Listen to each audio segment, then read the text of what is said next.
Come on, say it. Let's go.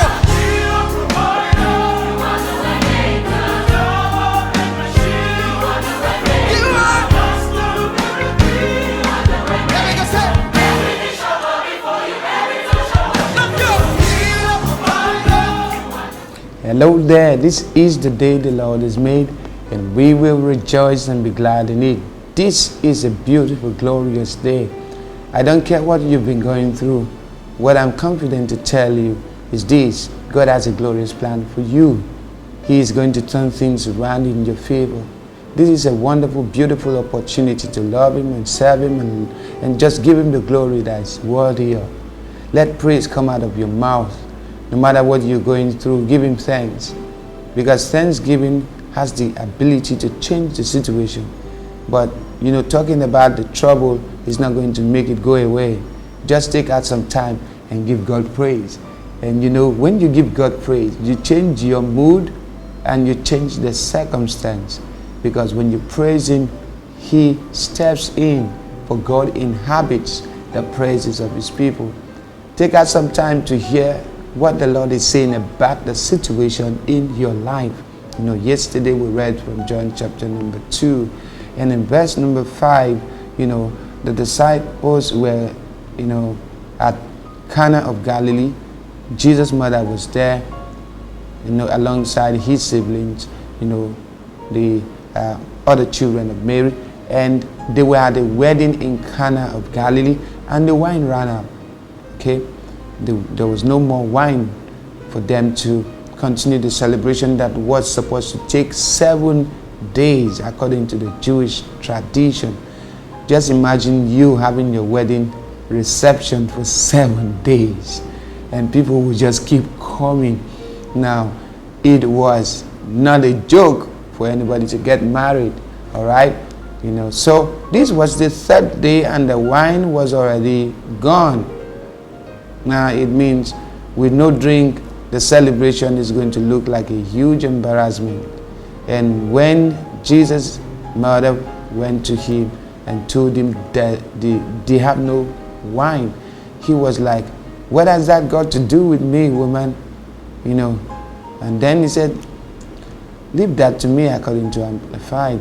"Let me take time out on this." So she walked away, and as she was walking away, she looked at the servants standing by. It's obvious she came with the servants, for them to be there. And look at the servants standing by. He said, "Whatever He tells you to do, do it." That's verse number 5. And we were talking about the importance of following instructions. Instructions have made a lot of difference in the lives of people. If you're going to operate a new device, you need to read the instructions. If you need to go from A to B, maybe you're in a strange land, in a foreign land, you need to read a lot of signposts. You want to get instructions. If it is somewhere that you have to relate with people with a different language, or you're so much in need of somebody who can show you or read the instruction.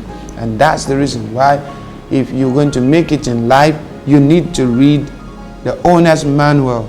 And it's actually the Bible, the Word of God. Scripture says the entrance of the Word giveth light and understanding to the simple. Without understanding from the Word of God, you're going to struggle for the rest of your life. You need to hear from God to succeed in life.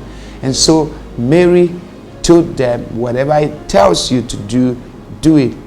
What is it that God has told you to do that you've not done? It is time to get up and do it. You see, so in verse number 6 of that scripture, John chapter number 2, look at what it says. Now there were 6 water pots of stone standing there, as the Jewish custom of purification, ceremonial washing demands, holding 20 to 30 gallons apiece. Now, that tells us there are possibilities around us. I'm going to talk about this more, tomorrow, but watch out. Jesus was in the situation and there was a need, and then the mother came and said, "There's no wine." What is that which is running out? in your life? Or what is that situation that has given you some serious concern? Something that you look at and you're just worried. And if something is not done soon, you're going to be in embarrassment. Beloved, I can't get over this. If Jesus is invited, if Jesus is involved, things are going to turn around for your good. They are not going to stay the way they have been. Right? And you know what? Not only was Jesus invited, his mother was there.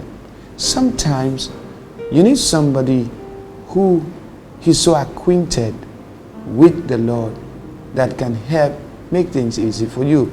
Now, don't misunderstand me. It is more important that you have a stronger, intimate relationship with the Lord so you can talk to him. But you see, we are all not always like that. And not every one of us have the same degree of relationship in intimacy with the Lord.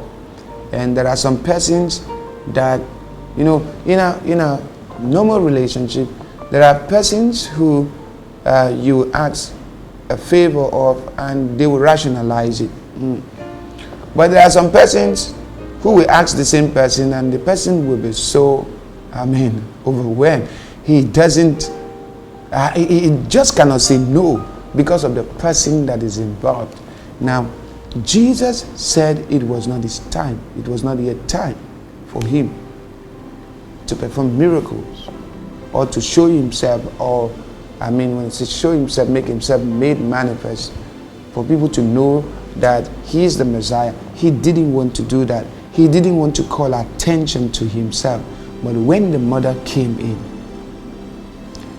the time that was in the future was fast-tracked into the now. There are people who step into your life, and what was supposed to be in the future can be hastened up. All right? There are persons, don't get this wrong again. The number one person is the Lord. I don't care who is involved. If the Lord is not there, you're going to struggle. So there are people who come into your life and things fall in place quicker than you can ever imagine. And the Lord Jesus has been waiting. Somebody hearing the sound of my voice right now, Jesus has been waiting. And if you will let him, the things you've been troubled about will fall in place. And there are people who are close to him. And if you know them, you should be wise to say, please pray for me. What do you think the Lord is saying? And if you will hear instructions and you will adhere to such instructions and obey them, your life is going to take a new turn. I trust that God has spoken to you and something beautiful is happening to you. I want you to give your heart and everything to the Lord, and I promise you, your life will never be the same again. Till I come your way again tomorrow, this is Igho L.Y. God bless you.